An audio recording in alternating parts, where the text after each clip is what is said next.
வாங்கனே வாங்க. உங்களை தான் எதிர்பார்த்துட்டு இருந்தோம். டீ காஃபி எதுவும் சாப்பிடுறீங்களா? இல்லம்மா வேணாம், இப்பதான் வர வழியில குடிச்சிட்டு வந்தேன். சார் வளவலன்னு பேச வேணாம். என் பொண்ணுக்கு வரம் கேட்டிருந்தனே, ஏதாவது நல்ல வரம் வந்திருக்கா? அத சொல்றதுக்கு தானே இவ்வளவு தூரம் வந்திருக்கேன். அண்ணே தயவு செய்து ஒரு நல்ல வரனா காட்டுங்கண்ணே.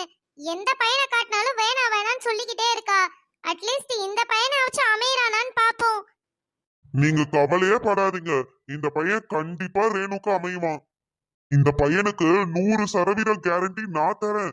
கண்டிப்பா ரேணுக்கு இந்த பையனை ரொம்ப ரொம்ப பிடிக்கும். பையன் எந்த ஊரு, என்ன பண்றான், அப்பா அம்மா எல்லாம் என்ன பண்றாங்க? பையன் சென்னை தான். சென்னையில தான் இருந்து தங்கி வேலை பாக்குறான். வந்துட்டாரா இந்த அங்கிள்? இந்த அங்கிள் டெய்லி காலையில ஏதாவது ஒரு மாப்பிள்ளை எடுத்துட்டு வந்து காட்டிக்கிட்டே இருக்காரு. நான் தான் இவ்வளோ கண்டிஷன் சொல்றேனே, அந்த கண்டிஷனுக்கு ஏத்த மாதிரி ஒரு மாப்பிள்ளையாவது பார்த்துட்டு வராரா? இந்த அங்கிள்னால டெய்லி ரோதனையா போச்சு.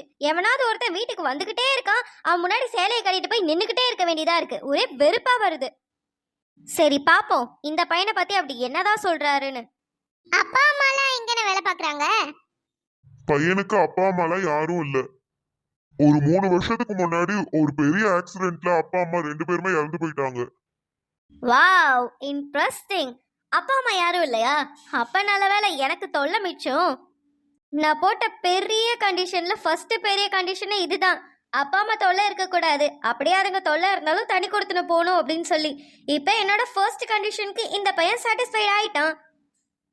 ச்சே, கேட்கவே எவ்வளவு கஷ்டமா இருக்கு. கூட பிறந்தவங்க யாரெல்லாம் இருக்கா? அந்த பையனுக்கு கூட பிறந்தவன் சொல்லி ஒரே ஒரு தம்பி தான் இருக்கான். அவனை இந்த பையன் துபாயில படிக்க வச்சிருக்கான். வாவ், ரெண்டாவது கண்டிஷனுக்கும் சாட்டிஸ்ஃபை ஆயிட்டானே.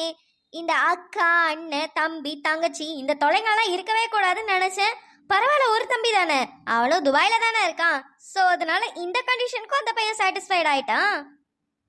பையன் என்ன வேலை பாக்குறான், எங்க வேலை பாக்குறான்?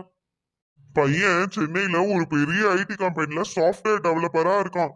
ரொம்ப நல்லா படிக்கிற பையன், யூனிவர்சிட்டியில கோல்டு மெடலிஸ்ட். எந்த கெட்ட பழக்கமும் இல்ல, ரொம்ப ரொம்ப நல்ல பையனாக்கும்.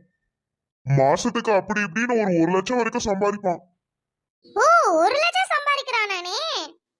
ஆமா, 1 லட்சம் சம்பாதிக்கிறான். எந்த கெட்ட பழக்கமும் இல்ல, ரொம்ப நல்ல பையன். அவ்வளவு சம்பாதிக்கிறதுனால தானே தம்பியை இவ்வளோ பெரிய காலேஜ்ல துபாயில படிக்க வச்சிருக்கான். அப்ப பாத்துக்கோங்க. 1 லட்சம் ரூபாய் சம்பாதிக்கிறானா? என் கண்டிஷன்ல ஒரு 30,000 40,000 சம்பளம் இருந்தா போதும் தானே சொன்னேன். இவன் அதை விட டபுளா சம்பாதிக்கிறானே. அது மட்டும் இல்லாம காலேஜ்ல கோல்டு மெடலிஸ்டா? நான்லாம் 3 வருஷம் முடிக்க வேண்டிய காலேஜ் அரியர் வச்சு 5 வருஷத்துல தான் முடிச்சேன். பரவாயில்லையே, இவன் காலேஜ் டாப்பரா இருக்கானே. ஃபியூச்சர்ல எங்க 2 பேருக்கும் ஒரு குழந்தை பிறந்தா அந்த குழந்தைக்கு நான் கிளாஸ் எடுக்கணும்னு அவசியமே இல்லை, அவனே எடுத்துக்குவான்.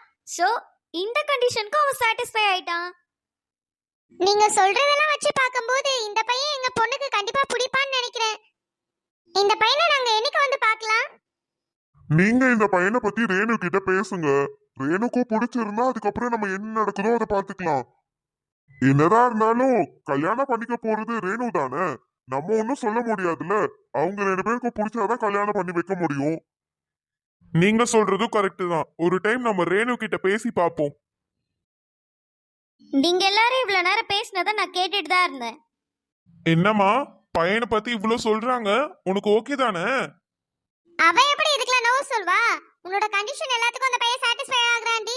இந்த பையனை வேணான்னு சொன்னா உன பிச்சை எடுத்துருவேன். மா ரிலாக்ஸ், என் கண்டிஷனுக்குலாம் இந்த பையன் ஓகே தான். ஐயோ, என்னம்மா ஓகேன்னு இழுக்கிற? இந்த பையனை பாக்குறதுக்கு நான் எவ்வளவு திரும்ப கஷ்டப்பட்டேன். இந்த பையனை உனக்கு முடிச்சு வச்சிடலான்னு பார்த்தா திரும்பி ஓகே சரிதான் அப்படின்னு இழுக்கிற, என்னவா? இருங்க அங்கிள், ஒரு பையனை பார்த்த உடனே கல்யாணம் பண்ணிக்குவாங்களா? அரேஞ்ச் மேரேஜ்னா ஒரு பையனை கொண்டு வந்து காட்டுவீங்க, அவன் எப்படி அவன் என்ன எதுவுமே தெரியாம அவனுக்கு கழுத்தை நீட்டிட்டு அவன் கூட குடும்பம் நடத்தணுமா? என்னம்மா புதுசா பேசுற? அதுதானம்மா உலக வழக்கம். இது வரைக்கும் நான் கிட்டத்தட்ட ஒரு 45 கல்யாணம் பண்ணி வச்சேன். எல்லாரும் அப்படிதானமா பண்ணிக்கிட்டாங்க. நீ நம்ம புதுசா என்னமோ கண்டிஷன் போடுற? மற்றவங்க எனக்கு எப்படின்னு தெரியாது அங்கிள், என்னோட லைஃப்பை நான் தான் டிசைட் பண்ணுவேன். நீங்க சொன்ன வரைக்கும் அந்த பையன் எனக்கு ஓகே தான். ஆனா அவன் கிட்ட நான் பேசி பழகி பார்த்து அவன் என் லைஃபுக்கு செட் ஆவானான்னு நானா டிசைட் பண்ற வரைக்கும் அவன் ஓல்டு பண்ணி வைங்க. அடியே இந்த அடி, நீ போடுற கண்டிஷனுக்குள்ள பொறுத்து போனா ஓவரா தான் பேசுற. உங்க அப்பா அவனை கல்யாணம் பண்ண போது கல்யாண நாள் அன்னைக்கு மணமேடையில தான்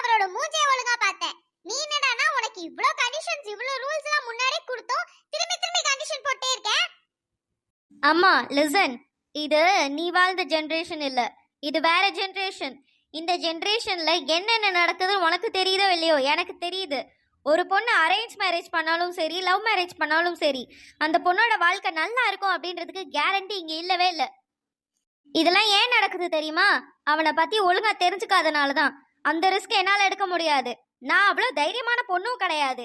இவன் என்னை விட்டுட்டு போயிட்டானா வேற ஒருத்தனை பார்த்துட்டு போவான் அப்படிலாம் இல்லை. ஒருத்தனோட வாழ்ந்தேன்னா அவனோட தான் டில் எண்ட் வரைக்கும் வாழ்வேன். அதனால இவனை எல்லாமே நான் செக் பண்ணி தான் நான் மேரேஜ் பண்ணிப்பேன்.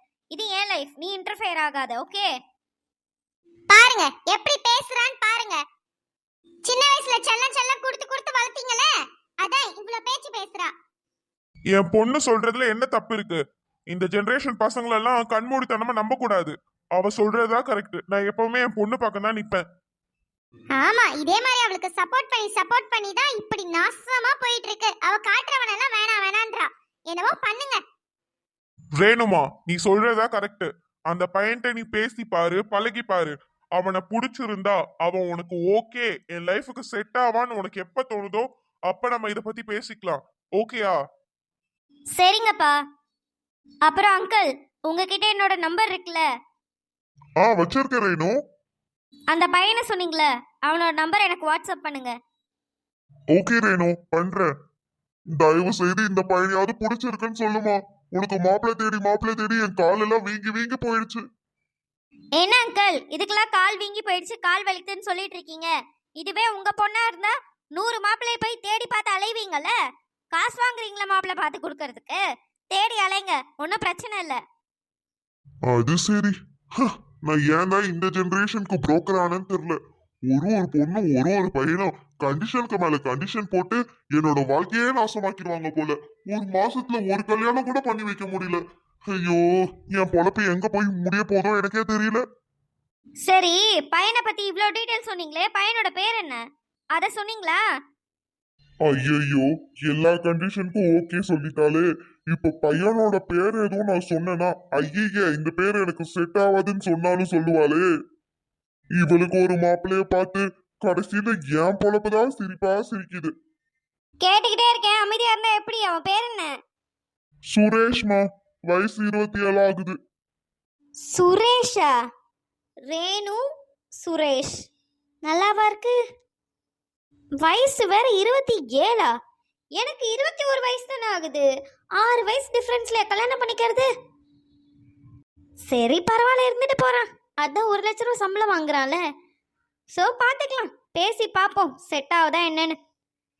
பேர் கொஞ்சம் சுமாரா தான் இருக்கு. இந்தாடி, பேருக்காக இப்ப அந்த பையனை வேணாம்னு சொல்ல போறியா? பேர்ல என்னடி வந்தது உனக்கு? ஆமா, ப்ளீஸ் ஷட் அப். அங்கிள், அந்த பையனோட நம்பர் அனுப்புங்க, நான் பேசி பார்க்குறேன். ஓகேமா. சீக்கிரம் வாட்ஸ்அப் பண்ணுங்க. அம்மா, நான் மேலே போறேன், என்னை டிஸ்டர்ப் பண்ணாத. ஆமா, போலாத கலெக்டர் வேலை பார்க்க போறா. எனக்கு தெரிஞ்சு இந்த பையன் ஓகே ஆயிடுவான்னு நினைக்கிறேன். நீங்க அவ கேட்ட மாதிரி நம்பர் அனுப்பி வைங்கண்ணே. சரிம்மா, என் பொண்ணு பேசட்டும், அப்புறம் நாங்களும் வந்து அவனை பாக்குறோம். Okay sir. சரி, இப்ப நான் வரேன். சரிங்கண்ணே. ஒருவேளை இந்த பையனையும் வேணாம்னு சொல்லிட்டாலும் எதுக்கும் ஒரு பையனை பார்த்து வைங்கண்ணே. அது சரி, பாத்துடலாம்.